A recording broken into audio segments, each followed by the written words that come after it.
keep, like the word. And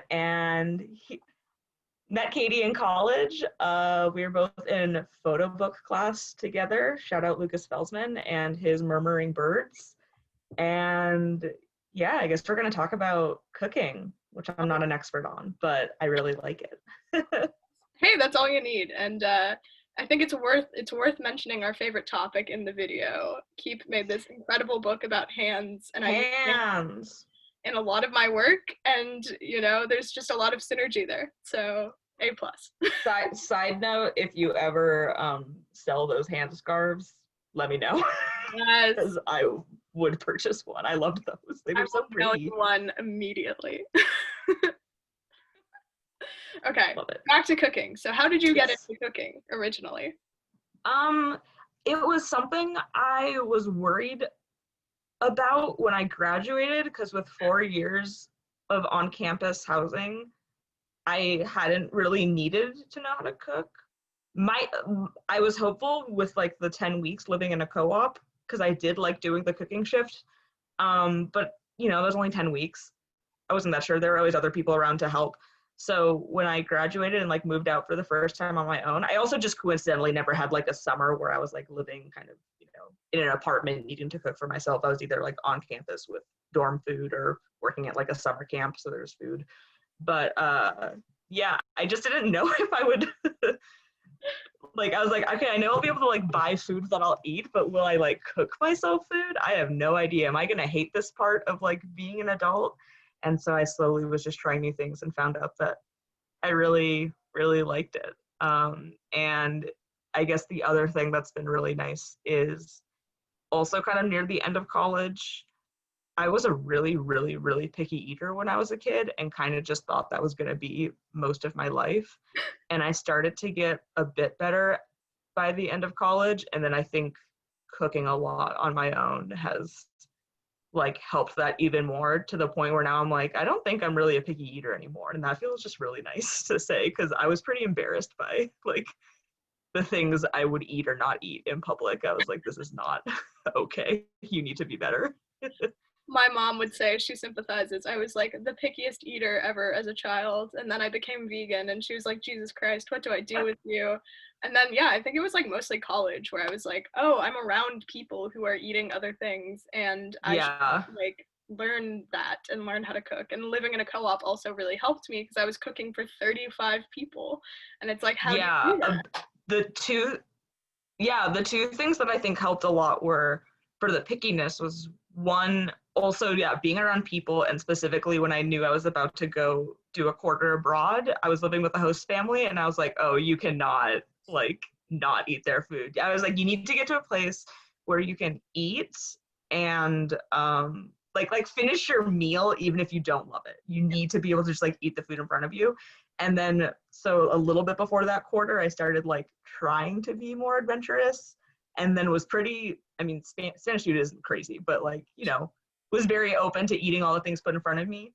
And while doing that, realized, oh, you're not faking it. You actually do like these things, which was really nice. And then, and yeah, I think like having a cooking shift in Terra was really helpful, because you have to make like a meal that accommodates a bunch of different types of diets. So that was great. So it was like, oh, you have to cook some vegetables for sure, and you should probably eat these too, because you made them. You need to make sure they taste good. Absolutely. So, yeah, I really like wow, that. I need to learn how to use ingredients that I would like literally never eat, because part of the time it's like, what is left in the co-op fridge, and you're like, well, we'll find out. And oh my god, that happened to us all the time, because I think I was like one of the later days in the week, so we'd go into the fridge, we're like, I don't know, we'll figure something out. And it was just so fun. Like, they always have like the giant like pots or like woks, and then you're just like, we're doing stir fry again, but you throw all those vegetables in, you're like shaking all the thing. I don't know, felt very professional, even though the food we produced was definitely not professional. But yeah, I don't know, it was really fun. And in more recent times, I've realized too, probably similar to cooking in the co-op, a very small silver lining of like the pandemic, and right now, you know, living with my parents instead of been kind of just like a house with random people, is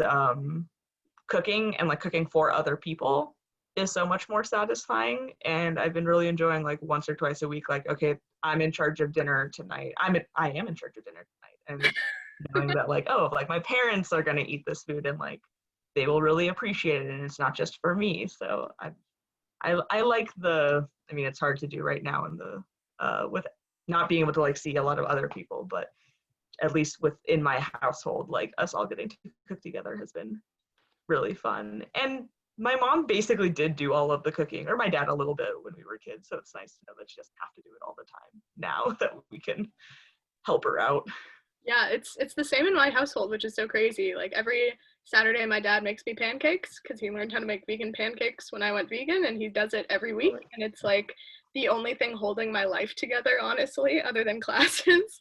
But Oh my God, that it's so funny. But when I moved home, my mom was like, I want you to cook like 3 meals a week for us, because the thing is like they've been trying to cut out meat a little bit more, and so now I cook these like fairly elaborate, like really awesome dinners. And I was like so bad at cooking when I was younger, and even when I was in Kairos, it was like not the best. yeah. But just practicing makes me, it not only makes me feel like an adult, and all the things you said about like, you know, having people around you to share food with is really magical, but it's also, it is a creative thing. It is something I like. I'm doing a task and then I get to eat the task, and it is so nice.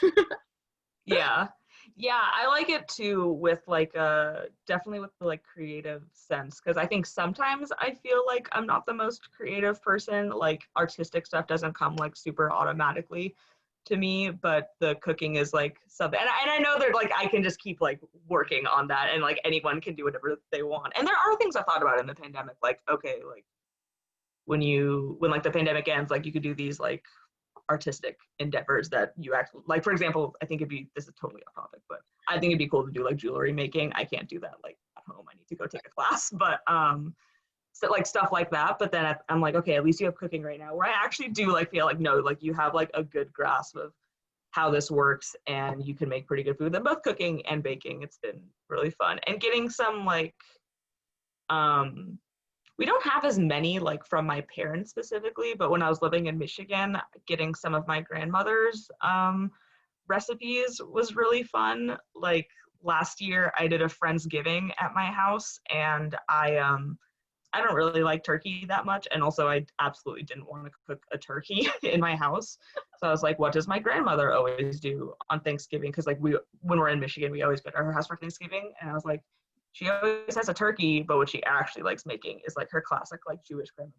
I was like, Booby, give me that brisket recipe. And so I made a brisket, and it was really fun, and I loved it. I love it. I need to text my Jewish grandmother and ask her for recipes. She actually called me this week and asked me for a recipe, and I was like, whoa, role reversal. Also, you're such a liar. Here's my. You are so creative. You are like one of the most creative people I know.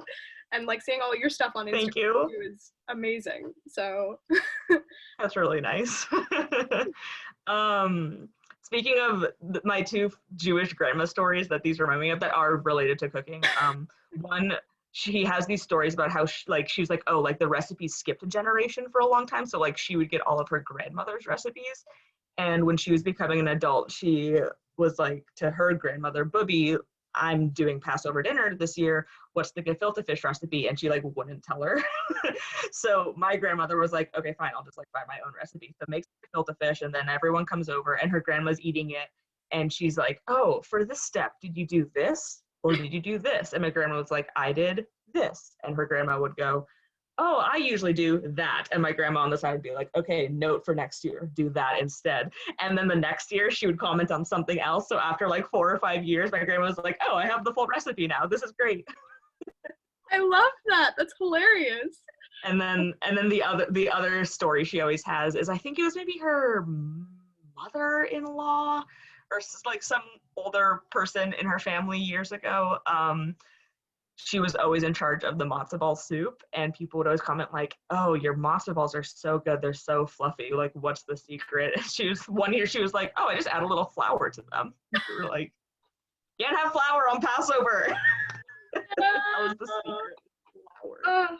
Well, I think that story is an excellent place to leave this off on. It's so lovely to talk to you. Thank you for everything. Yeah, thank you so much for having me, and it was so fun to talk to you. This was so nice. Of course. I love the series. Everyone tune in to all of them.